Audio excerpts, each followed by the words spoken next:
Bonjour à tous et bienvenue sur le coin des détectives Conan. Aujourd'hui, on est parti pour le 7e résumé des aventures de notre héros préféré. Nous allons donc parler des volumes 61 à 70 de la série et nous nous attarderons sur les points importants de l'histoire. Si vous voulez plus de vidéos sur Détective Conan, faites-le savoir en vous abonnant, laissez-moi un petit pouce bleu et venez discuter dans l'espace commentaire. Tome 61.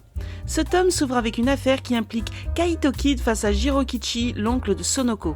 Il va utiliser un tour de magie impressionnant et il réussit encore une fois à s'échapper. Un peu plus loin, Conan va solliciter l'aide de Subaru qui va discrètement l'aider pour les besoins de l'une de ses déductions pendant une affaire. Si vous voulez en savoir plus sur les origines de Subaru, je vous invite à aller voir le résumé de la partie 6.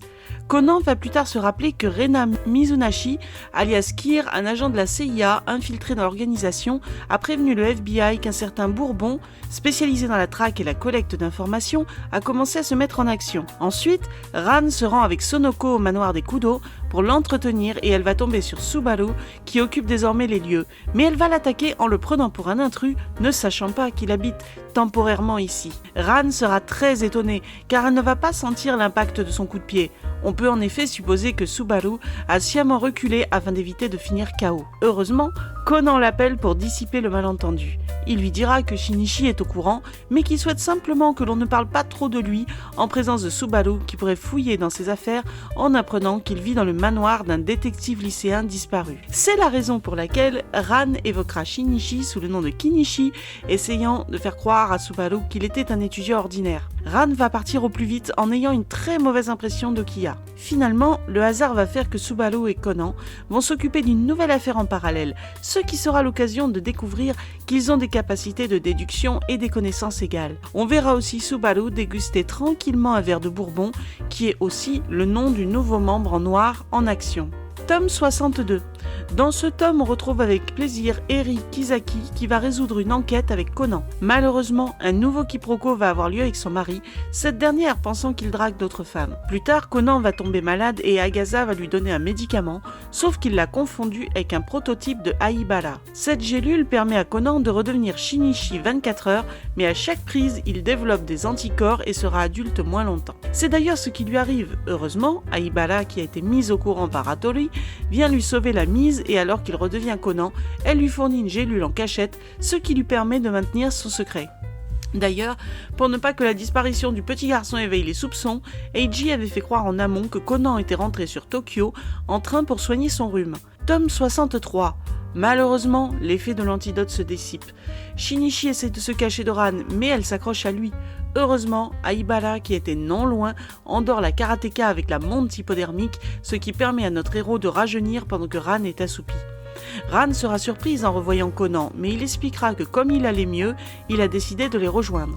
Concernant la nouvelle disparition de Shinichi, il lui dira que c'est parce qu'il est parti sur une enquête et tout est bien qui finit bien. Pour l'anecdote, on découvrira pour la première fois le père de Genta, qui a sacrément la classe et ne ressemble pas du tout à son fils. Tome 64. Subaru Okiya vient remplacer Agasa pour venir chercher les Detective Boys. Il va encore accompagner Conan lors d'une enquête. Il va de plus désarmer facilement le coupable de cette affaire. Aibara semble éprouver un tout petit peu moins de crainte à son égard. Un peu plus anecdotique, on va découvrir comment le commissaire Matsumoto a eu sa balafre. Il avait été blessé par un tueur en série au sabre il y a des années en arrière, qu'il poursuit encore. Ce meurtrier a aussi tué le commissaire Morimura, qui était le mentor de Megure et le coéquipier de Matsumoto, qui a ensuite pris sa place suite à son décès. Le tueur était en réalité un célèbre psychocriminologue qui se fera assassiner par le fils de l'une de ses victimes. Takagi se rendra chez lui pour lui poser des questions, mais il va se faire séquestrer et tirer dessus. Heureusement, il survit grâce à une tuile de Mahjong qu'il avait laissée dans sa poche en tant que preuve. Finalement, Sato viendra lui rendre visite à l'hôpital et ils vont s'embrasser. En fin de volume, Kaito Kid lance un nouveau défi à Jirokichi. Il veut lui voler le blaireau de fer qui est une œuvre de Kishiemon Samitsu venant de l'ère des Tokugawa, mais en réalité, les apparences sont trompeuses. Tome 65. Jirokichi a discrètement sollicité l'aide du magicien, seule personne au monde capable d'ouvrir son coffre derrière lequel son chien Lupin s'était enfermé. Kaito a répondu présent car le chien porte le nom d'un célèbre voleur. Cette fois, Conan ne tentera pas de le capturer. Le chapitre suivant, André Kamel va nous apprendre que Shuichi Akai adorait le bourbon, boisson que l'on a vu être consommée par Subaru. On va en plus apprendre qu'avant de tomber amoureux de Akemi, il était en couple avec Jody. Il a cependant rompu dès que ses sentiments pour Akemi sont apparus. Jody va plus tard se retrouver dans un braquage où homme ressemblant à Akai fait partie des otages et arbore une grande brûlure sur le visage, la laissant supposer qu'il a réussi à survivre. Cependant, il va rester totalement muet et ne dira pas un mot, ce qui la laisse penser qu'il a perdu la mémoire. On surnommera ce personnage le sosie. Les Detective Boys, qui sont aussi de la partie, pensent avoir réussi à stopper tous les voleurs. Cependant, Conan va se retrouver dans une situation délicate quand l'un des braqueurs va le prendre en otage. C'est à ce moment-là que le sosie se saisit d'une arme pour blesser le malfaiteur, sauvant Conan. Le sosie disparaît si rapidement que Jody n'a pas le temps de le ramener afin de l'aider à retrouver la mémoire. Elle décide finalement de garder tout cela pour elle. Aibara et Conan vont avoir une conversation téléphonique. Elle est persuadée que Subaru a fait partie des hommes en noir, mais Conan continue de le défendre avec ferveur. Elle tente de lui demander de le faire quitter la maison des Kudo en vain, craignant qu'il ait pour but de les tuer tous les deux. En fin de volume, Kanzuke Yamato refait son apparition aux côtés de Yue Uehara, qui a réintégré la police. On va aussi faire la connaissance de Takaaki Morofushi, alias Komei, un ami d'enfance de Kanzuke. Ce dernier était avant à la préfecture, mais suite à l'incident de Cannes, il a décidé de reprendre son enquête, pour débusquer le suspect à sa place, sans en avoir l'autorisation. Il a ensuite appris que son ami était en vie à l'hôpital, mais il a été muté à la police locale à cause de son insubordination. Komei est un inspecteur très intelligent, avec de grands talents de déduction. Il est l'exact opposé de Kanzuke concernant son caractère. Tome 66. On va découvrir que l'inspecteur Shiratori a rencontré son âme sœur pendant l'enfance. C'est d'ailleurs grâce à elle qu'il a fait carrière dans la police. Il ne se souvient plus de son prénom, mais il a gardé en mémoire qu'elle lui avait offert un rafraîchissement qu'elle avait orné d'une décoration faite avec une paille.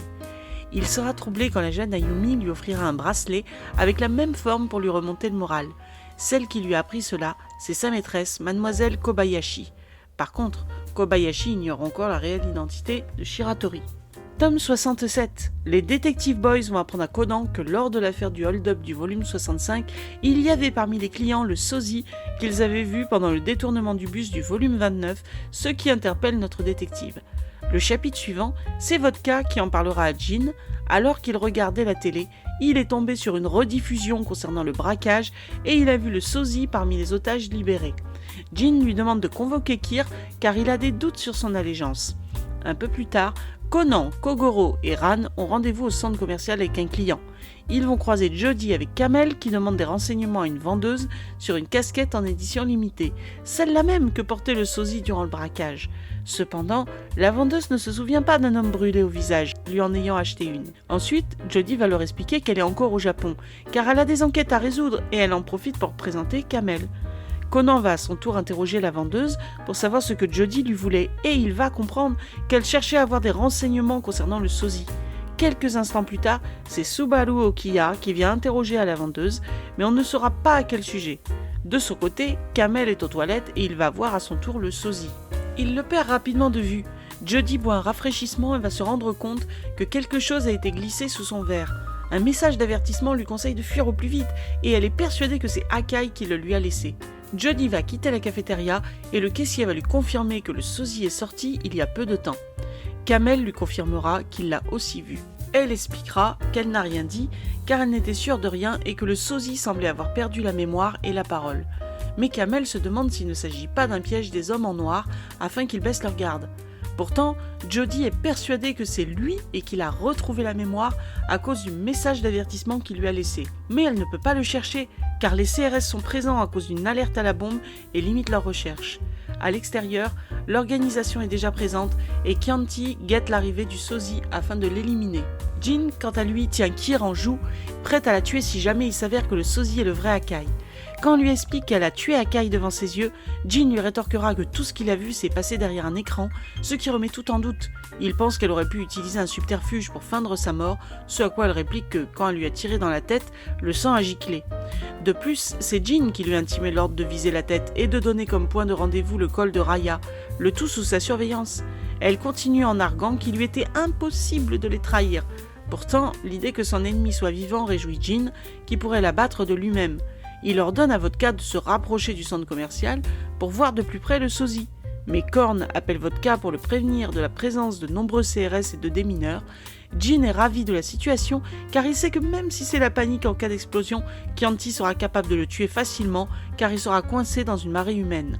Kir va demander à Gene si Bourbon est au courant pour le sosie, nous apprenant au passage qu'il est à la recherche de Sherry. Mais Gene n'en sait rien car Bourbon agit seul, comme Vermouth. Vodka révélera que Bourbon détestait Akai. Il entretient aussi une rivalité avec Gene, puisque malgré la mort de Akai, Bourbon est sûr qu'il est en vie et qu'il est le seul à pouvoir le tuer. Si Bourbon apprend l'histoire du sosie, il le narguera et il n'y tient pas.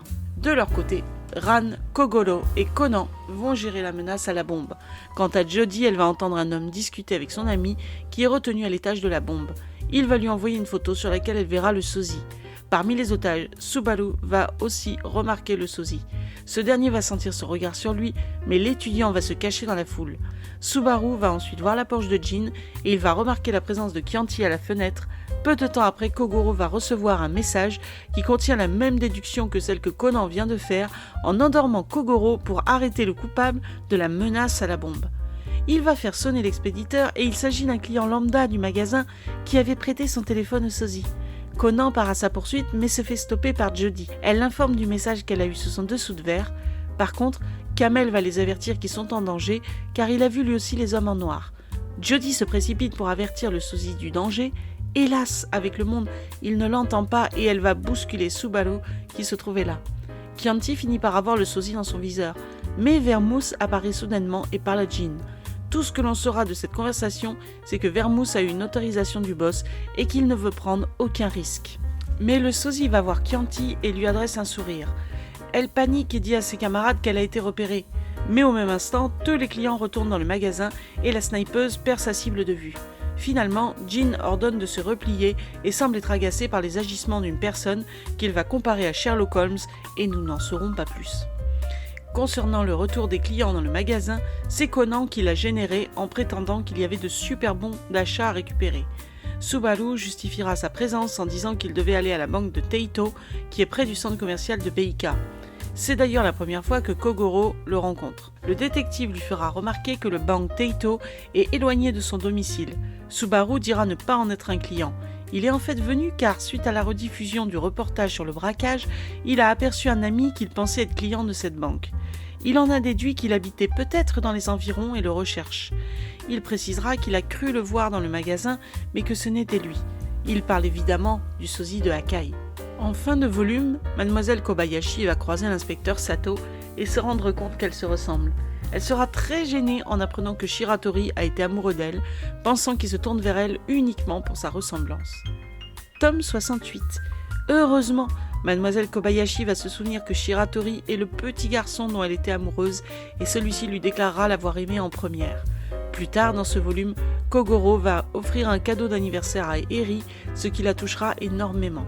On a ensuite une longue histoire avec Kaito Kid qui ne réussit pas à voler son bijou, mais s'échappe une nouvelle fois. Volume 69. Misao Yamamura est devenu inspecteur de police.